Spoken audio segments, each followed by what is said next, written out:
বড় বিভ্রান্ত। কারা? বামেরা। এই বামেরা কেন বিভ্রান্ত? এদের যেন বিভ্রান্তি আর দূরই হয় না। কখন? যখন ক্ষমতায় ছিল তখন একটার পর একটা সিদ্ধান্ত নিত এবং নিয়ে কিছুদিন পরে বলতো ও ওটা আমাদের ভুল হয়ে গেছে, আর যা ক্ষতি হওয়ার হয়ে যেত। কাদের? সাধারণ মানুষের। তাই এই বিভ্রান্তিরই আর একটা অংশ আপনাদের সামনে তুলে ধরি, যেটা বহুদিন পরে হলেও একদম একটা গনগনে খবর, সেটা বলছি। কিন্তু সেটা নিয়ে বলবার আগে এই বিভ্রান্তির জায়গাটা আপনাদের কাছে একটু তুলে ধরি। যে অনেক এপিসোডে আমি বলেছিলাম যে এই বাম নেতা যা বা কর্মী যারা এখনো আছেন, তাদের মতো করে তারা রাজনীতি করেন, তাদের চোখে কখনো পড়লো না, তাদের চোখে কখনো পড়ে না। কি পড়ে না? হিন্দুরা যদি ক্ষতিগ্রস্ত হয় তাদের চোখে কখনো পড়ে না। হিন্দুদের নিয়ে কটূক্তি করা, তাদের দেবদেবী নিয়ে অশ্লীলতা করা, সেগুলো নিয়ে কিন্তু তাদের একটা শুধু দর্শকবৃন্দ গুণে হাতে গুণে মনে করে পুরনো খবরের কাগজের বান্ডিল এনে ইউটিউব ঘেঁটে দেখান যে হিন্দুদের ওপর অত্যাচার হয়েছে, হিন্দুদের দেবদেবীর প্রতি অশ্লীলতা করা হয়েছে, হিন্দুদের নিয়ে কটূক্তি করা হয়েছে। আর ওই বামেরা যারা নিজেদেরকে সেকুলার বলেন, সেই বামেরা একটাও মিছিল, একটাও সভা শুধুমাত্র ওইটাকে প্রতিবাদ করবার জন্য করেছেন। একটা করেছেন। কলকাতার রাজপথে একটা বড় কোনো সমাবেশ করেছেন। এবং ওই যে বাংলাদেশে যখন হিন্দুদের ওপর দিনের পর দিন ধরে অত্যাচার চলছে, সেই অত্যাচার চলাকালীন একটু খুঁজে পেতে দেখান কলকাতার রাজপথ, গ্রামে গঞ্জে কোথাও তারা পতাকা হাতে বা সভায় একবারও সেগুলোর নিন্দা করেছেন। এখন কেন তারা করেন না?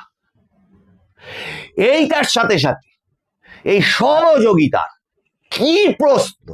আর সামনের দিনে এদের এই বিভ্রান্তি মানুষের কাছে যেমন ওপেন হয়ে গেছে, সামনের দিনে রাষ্ট্রবাদ প্রতিষ্ঠার ক্ষেত্রে এদের এই বিভ্রান্তির জায়গাগুলো আমাদের সমাজের সুস্থ স্বাভাবিক আরো চিন্তাশীল মানুষদের, যারা দেশকে ভালোবাসে, তাদের চিনে রাখা প্রয়োজন। কেন বলছি এই কথাগুলো, সেটাই এই এপিসোডে বলবো আপনাদেরকে। নমস্কার, বন্দে মাতরম, মানুষের ভাষায় আপনাদের সকলকে স্বাগত। আমি প্রবীর রায়চৌধুরী আপনাদের সাথে। প্রসঙ্গ হচ্ছে গান্ধা ধর্ম। হিন্দু ধর্ম নোংরা ধর্ম, উক্তিকার মমতা বন্দ্যোপাধ্যায়ের। প্রসঙ্গ হচ্ছে একটা কমিউনিটি দিয়ে আর একটা কমিউনিটিকে যদি আর একটা কমিউনিটি ঘিরে ধরে, তাহলে নাকি 1 সেকেন্ডে 12টা বাজিয়ে দিতে পারে। উনি আছেন বলে নাকি পারছে না। তার মন্তব্য, মমতা বন্দ্যোপাধ্যায়ের মন্তব্য। অবাকই হয়েছিলাম সেই সময় যে নির্বাচন কমিশন তখনই কেন এফআইআর করে কেন ওনাকে জেলে ঢোকাননি। অত বড় একটা রাষ্ট্রবিরোধী একটি সাম্প্রদায়িক উস্কানি, তার জন্য কেন জেলে ঢোকাননি।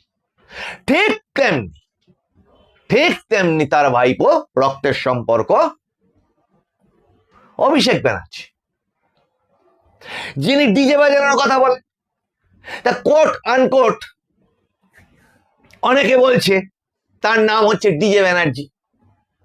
সংবাদ মাধ্যমে এই সোশ্যাল মিডিয়ায় এই ধরনের নাম টাম দেখতে পাচ্ছি। তা যাই হোক, এরকম রসিকতা অনেকে হয়েই থাকে। কিন্তু তার মন্তব্যটা কি? তার মন্তব্য আবার দক্ষিণ 24 পরগনায় দাঁড়িয়ে কি সেই তার ডান হাত, যে কিনা হাফ প্যান্ট পরে পরে পুলিশের সাথে এখন ঘুরছে, তার সভায় গিয়ে বলেছিলেন শ্মশানের চুল্লি বানানোর কথা 4 তারিখের পর। আর বলেছিলেন গাড়ির মাথায় উঠে ডিজে বাজাও। ডিজে বাজাতে বলেছিলেন মানুষকে, অল্প স্বল্প ডিজেও হবে। এখন সেই সমস্ত নোটিশ এবার আসতে শুরু করেছে। এবার এফআইআর গুলো হতে শুরু করেছে। স্বয়ং মমতা বন্দ্যোপাধ্যায়ের বিরুদ্ধে এফআইআর হয়েছে এই কটূক্তিগুলো করবার জন্য, এই উস্কানি দেওয়ার জন্য। আর তার ভাইপো অভিষেক ব্যানার্জি লাগাতার নোটিশ নোটিশ তার কাছে আসছে, নোটিশ তিনি নেবেন না, হাজিরা তিনি দেবেন না, এরকম একটা জায়গা যিনি কিনা ভীষণ উদ্ধত ভঙ্গিতে বলতেন যে তাকে কেউ ছুঁতেই পারবে না, তার কাজ পর্যন্ত কেউ যেতে পারবে না। কে বলেছিল? কালীঘাটের তাঁর কাকু। বস পর্যন্ত কেউ পৌঁছতেই পারবে না। তা বস পর্যন্ত মানুষজন যে কিভাবে পৌঁছে গেছে সেটা তো আমরা দেখেছি ওই সোনারপুরের ঘটনায়। এখন এর সাথে বামেদের আলোচনা দিয়ে এপিসোডটা কেন শুরু করলাম?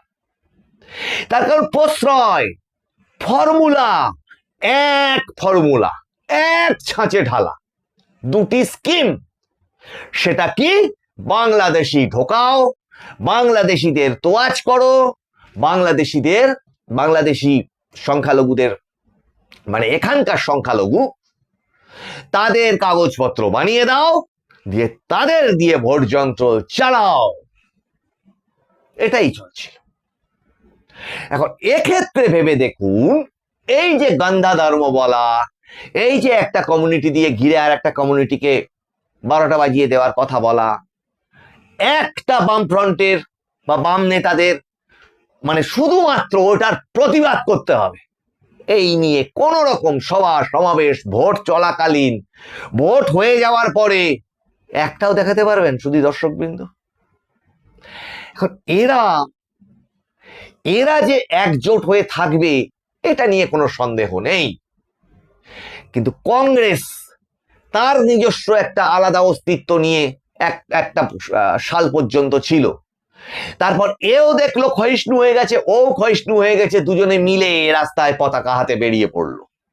যে সিপিএম বামফ্রন্ট তারা বলতো রাজীব গান্ধীর কালো হাত ভেঙে দাও, গুঁড়িয়ে দাও, কংগ্রেসের কালো হাত ভেঙে দাও, গুঁড়িয়ে দাও, গলি গলি মে শোর হ্যায় রাজীব গান্ধী চোর হ্যায়, ইত্যাদি ইত্যাদি ইত্যাদি। তারা একদিকে কাস্তে হাতুড়ি তারার পতাকা আর একদিকে হাত চিহ্ন কংগ্রেসের তেরঙা পতাকা নিয়ে একসাথে, আবার কোথাও কোথাও দেখে ভিড়মি খাওয়ার অবস্থা হয়েছে মানুষজনের। কি একটাই পতাকার মধ্যে একদিকে কাস্তে হাতুড়ি লাল আর একদিকে তেরঙা করে হাত। এই অভূতপূর্ব দৃশ্য মানুষ দেখেছে, ভুলে যায়। এখন প্রসঙ্গ হচ্ছে যে দিল্লির রাজনীতির ক্ষেত্রে এটা ঠিক আর কতটা অর্থবহ থাকবে। তার কারণ বঙ্গ রাজনীতির প্রেক্ষাপট যদি দেখা হয়, দুয়ারে কড়া নাড়ছে হাত করা, যে কোনো সময় হাতে পড়লো বলে এ তো আমরা পরিষ্কারভাবে দেখতে পাচ্ছি। এই তলায় পঞ্চায়েত, পৌরসভা, বিভিন্ন জায়গাতে ক্ষয়িষ্ণু শক্তি হয়ে গিয়েও এই বাম, ওই কংগ্রেস মতাদর্শ নিয়ে যে সমস্ত মানুষজনগুলি রয়েছেন, তাদের আজ চিন্তা করবার সময় এসেছে যে ওই তৃণমূল কংগ্রেসকে কতটা আর তারা সাপোর্ট দিতে পারেন।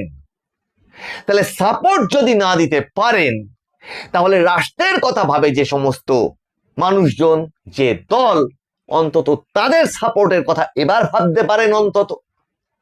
তার কারণ এই বিভ্রান্তি আপনাদেরকে তছনছ করে শেষ করে দিয়েছে।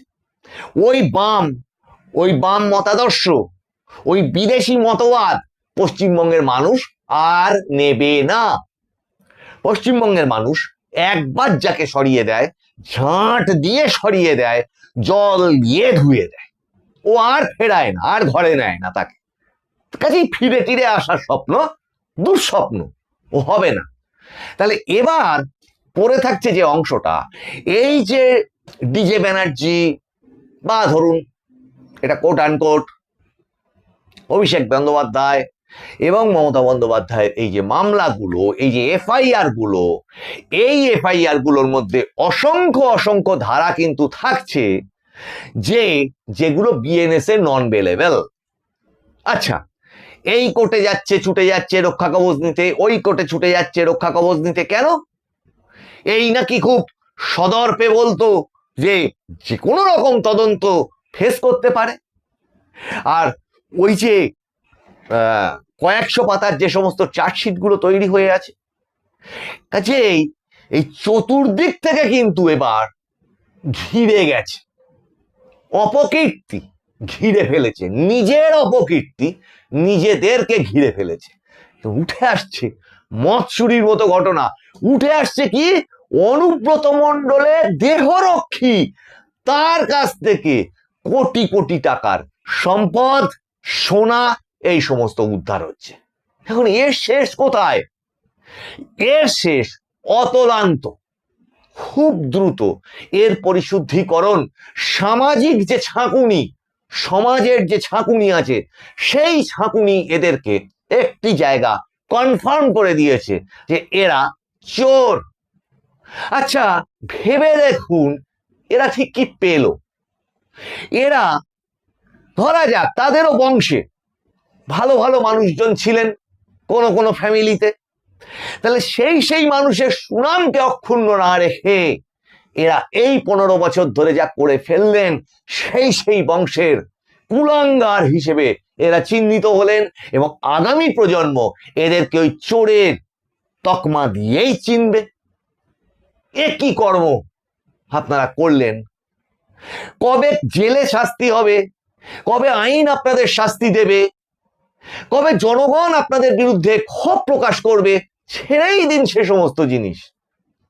আপনারা নিজেরা যারা এই অপকীর্তিগুলো করেছেন, দিনের পর দিন ধরে মানুষের ত্রিপল থেকে শুরু করে ত্রাণ থেকে শুরু করে সর্বস্ব লুট করেছেন, বছরের পর বছর ধরে মানুষের ভবিষ্যৎকে ধ্বংস করে দিয়েছেন, ছাত্রছাত্রীদের ভবিষ্যৎ ধ্বংস করে দিয়েছেন। আপনারা নিজেরা সব থেকে বড় বিচারক কে জানেন? বিবেক। আপনারা নিজেরা ভেবে দেখুন তো কি রেখে যাচ্ছেন, কারণ মানুষ তো মরণশীল, আমরা তো একদিন মরবো, তাহলে আমাদের থেকে যাবে কর্মটা। আপনারা কি রেখে যাচ্ছেন আগামী প্রজন্মের জন্য? আচ্ছা ওই পরিমাণ দিশেহারা হয়ে, দিশেহারার মতো টাকা রোজগার করেছেন, দিশেহারার মতো সম্পদ তৈরি করেছেন, কেন? তার কথা ভেবে। আপনি যারা এই সমস্ত অপরাধ করেছেন তাদের বলছি, আপনি বা আপনারা নিজেদের আগামী প্রজন্ম, আমার ছেলেটা আমার মেয়েটা আরো সম্পদ হোক, তারা আরো ভোগ করুক, এই ভেবে করেছেন। তাহলে এবার ভাবুন কি রেখে গেলেন। এদের তো সমস্ত সমগ্র মানুষজন, চাক আর না চাক মানুষ, মানে কেউ বারণ করুক আর না করুক, তকমাটা তো লেগে গেল। তারা চোরের ছেলে চোরের মেয়ে, এটা আর ঘষে মেজে তুলতে পারবেন আপনারা? ধরে নিন এই আইনের ফাঁক গলে ওই আইনের ফাঁক গলে, একে ম্যানেজ করে ওকে ম্যানেজ করে, ওখানে পয়সা ছড়িয়ে বা কোর্টে গিয়ে হাউমাউ করে কেঁদে রক্ষা কবচ জোগাড় করে কিছুদিন সামাল টামাল দিয়ে টিয়ে থাকলেন, কিন্তু কি করলেন? যদিও এ চিন্তা করা উচিতই না, তার কারণ এই ধরনের মানুষজনের বিবেক বলে সত্যিই বোধহয় কিছু থাকে না। কিন্তু রাজ্য প্রশাসন, এই রাজ্য প্রশাসনের ভিতরকে কাজে লাগিয়ে যারা যারা আবার ভাবছেন যে আবার একটা অন্য ফর্মুলায়, অন্য রূপে একই ধরনের কাজকর্মগুলো চালাবেন, এই এপিসোড থেকে বলে রাখছি আমাদের কাছে অত্যন্ত কনফিডেন্সের খবর, সেটা হচ্ছে এই প্রশাসন দুঃস্বপ্নেও আপনারা ভাববেন না যে আবার সেগুলোকে প্রশ্রয় দেবে। বাগানের আগাছা নির্মূল করেছে মানুষ, আর এই মানুষ আর এই প্রশাসন ওই আগাছার গোড়া উপড়ে ফেলে দিতে বদ্ধপরিকর। কাজেই এখন যাদের যাদের বিবেক জাগ্রত হচ্ছে তারা তারা সামনে আসুন, এসে প্রশাসনকে জানান আরো কত কত অপকীর্তি, আরো কত কত সোনা অস্ত্র কোথায় কোথায় লুকিয়ে রেখেছে। তার কারণ পালানোর পথ আর নেই। শুধু দর্শকবৃন্দ, এপিসোডগুলো ভালো লাগলে আপনারা লাইক শেয়ার কমেন্ট করুন।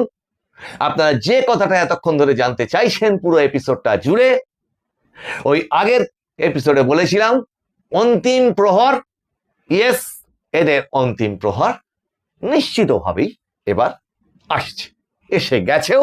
সেটা এই অন্তিম প্রহরে রাস্তায় রাস্তায় তারা ঘুরে বেড়াচ্ছে, যারা হুমকি দিত উন্নয়ন রাস্তার মোড়ে মোড়ে দাঁড়িয়ে আছে। শুধু দর্শকবৃন্দ, আপনাদের মতামত শিরোধার্য, মত বিপক্ষ মত থাকবে, আর এই মতগুলি নিয়েই মানুষের ভাষা, কারণ মানুষের ভাষা সবার মনের কথা বলে। আপনাদের সঙ্গে আবার দেখা হচ্ছে সামনের এপিসোডে। আপনারা বিভিন্ন রকম মন্তব্য এবং তথ্য আপনারাও সংগ্রহ করুন, কমেন্টে লিখুন।